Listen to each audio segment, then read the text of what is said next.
ناظرین اکرام، سلطان محمد فاتح ایک عظیم فاتح تھے۔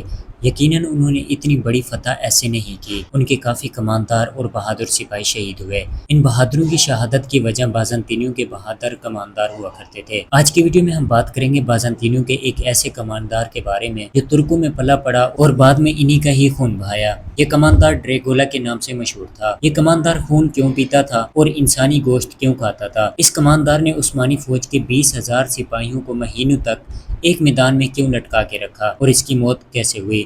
ان سارے سوالوں کے جواب جاننے کے لیے آج کی اس ویڈیو کو مکمل ضرور دیکھیں۔ ویڈیو میں آگے بڑھنے سے پہلے اگر آپ ہمارے چینل پر نئے ہیں تو برائے مہربانی ہمارا چینل سبسکرائب کریں تاکہ ہر نئی آنے والی معلوماتی ویڈیو آپ کو جلد از جلد مل سکے۔ ناظرین اکرام، ڈریگولا کا نام تو آپ نے یقیناً کہیں نہ کہیں ضرور سنا ہوگا اور اس پر بنی فلمیں بھی دیکھی ہوں گی، جس کے اندر ایک ایسا طاقتور شخص بنا کر دکھایا جاتا ہے جو کہ رات کو اپنے تابوت سے نکلتا ہے اور اس کے ساتھ وہ لوگوں کو تلاش کر کے ان کا خون پیتا ہے اور انہیں مار دیتا ہے، لیکن وہ اکثر اوقات روشنی میں نہیں نکلتا کیونکہ وہ روشنی کو اپنے لیے موت سمجھتا ہے اور یہ روشنی اس کی جان بھی لے سکتی تھی، یعنی کہ جب اس پر دھوپ پڑتی ہے تو وہ جل کے راکھ ہو جاتا ہے۔ ڈریگولا نامی کتاب کے آنے کے بعد اس پر ہالی ووڈ، بالی ووڈ اور دنیا کے بہت سے ملکوں کے اندر اس کریکٹر پر کئی فلمیں بن چکی ہیں، لیکن بہت کم لوگ اس حقیقت کے بارے میں جانتے ہیں اصل میں اس کردار کی حقیقت کیا ہے۔ یہ ایک تاریخی کردار ہے جو کہ سلطنت عثمانیہ کے دور کے اندر موجود تھا اور سلطان محمد فاتح کے ساتھ اس کی کئی بار جنگ بھی ہوئی۔ آخر اس کی اصل کہانی کیا ہے کہ کیسے یہ شخص انسانوں کے خون کی ہولی کھیل کر دہشت اور خوف کی علامت بنا رہا؟ ناظرین اکرام، ڈریگولا کا لفظ ڈریگ کال سے نکلا ہے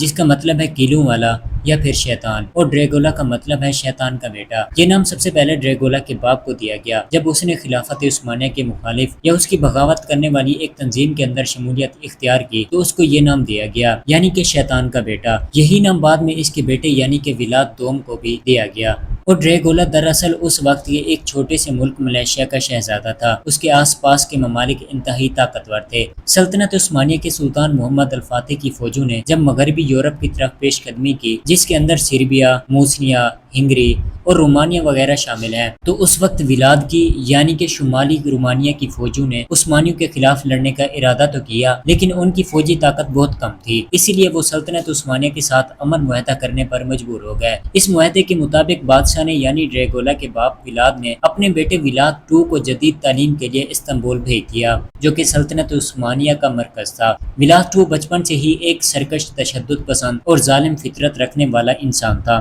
جبکہ اس کے بھائی راڈو نے اسلام قبول کر لیا۔ تعلیم مکمل ہونے کے بعد سلطنت عثمانیہ کے سلطان نے اس کو اس کے ملک واپس بھیج دیا، جہاں جا کر وہ اپنے باپ کے بعد اپنا تخت سنبھال سکے۔ سلطان نے ایسا اس لیے کیا کیونکہ رومانیہ کے لوگ عیسائی تھے اور وہ ایک عیسائی کی حکمرانی کے علاوہ کسی بھی اور شخص کی حکمرانی قبول نہ کرتے۔ ولاد II نے وہاں جا کر اپنی حکومت قائم کر لی اور حکمرانی ملنے کے بعد ولاد II کی ظالمانہ فطرت ابھر کر سامنے آنے لگی اور اس کے اندر کا تشدد پسند شیطان جاگنے لگا، اور یہی ولاد II بعد میں ڈریگولا بن گیا، یعنی کہ شیطان کا بیٹا۔ اس کے ظلم و قہر کی وجہ سے لوگوں نے اسے ڈریگولا کا نام دیا، جو کہ مشہور ہو گیا۔ سلطان نے اس سے معاہدہ کیا تھا کہ وہ واپس جا کر ایک مخصوص ٹیکس سلطنت عثمانیہ کو ادا کرتا رہے گا، لیکن جب واپس آ کر حکومت سنبھالتا ہے تو کئی سال تک اس نے سلطنت عثمانیہ سے بالکل نظر ہی پھیر لی، اور یہ ٹیکس سلطنت عثمانیہ کو فائنینشلی طور پر سپورٹ کرنے کے لیے بہت ضروری تھا۔ لہٰذا عثمانی سلطان نے ایک وفد کو اس کی طرف بھیجا جس نے ولاد کے دربار میں آ کر کہا کہ ہمیں سلطان نے آپ سے ٹیکس لینے کے لیے بھیجا ہے۔ اس نے سب سے پہلے ان کا مذاق اڑایا اور کہا کہ اپنے سر کی پگڑیاں اتار کر میرے دربار میں آؤ، جبکہ مسلمانوں کا پگڑیوں کے بارے میں یہ ماننا تھا کہ یہ ان کے لیے فخر کی علامت ہے اور یہ صرف اللہ تعالیٰ کے علاوہ کسی کے سامنے سر نگو نہیں ہو سکتے۔ لہٰذا اس وفد کے تمام لوگوں نے انکار کر دیا اور کہنے لگے کہ یہ پگڑیاں تو صرف اللہ کے سامنے اتر سکتی ہیں۔ سو ڈریگولا نے غصے کے اندر حکم دیا کہ ان تمام لوگوں کے سروں کے اندر کیل ٹھوک دیے جائیں، لہٰذا ایسا ہی کیا گیا۔ اس ظلم کے بعد سلطنت عثمانیہ کے سلطان محمد فاتح نے اس کے بالکل قریب کے وزیر حمزہ پاشا کو حکم دیا کہ وہ ولاد II کو یعنی کہ ڈریگولا کو زندہ یا مردہ گرفتار کر کے لائیں، جبکہ خود ڈریگولا کی تربیت ترکوں کے ہاتھوں ہوئی تھی، جو کہ بہت سی زیادہ جنگجو ہوتے ہیں اور کسی کے آگے نہیں جھکتے۔ لہٰذا ڈریگولا یہ اچھی طرح سے جانتا تھا کہ جنگ کیسے ہوتی ہے،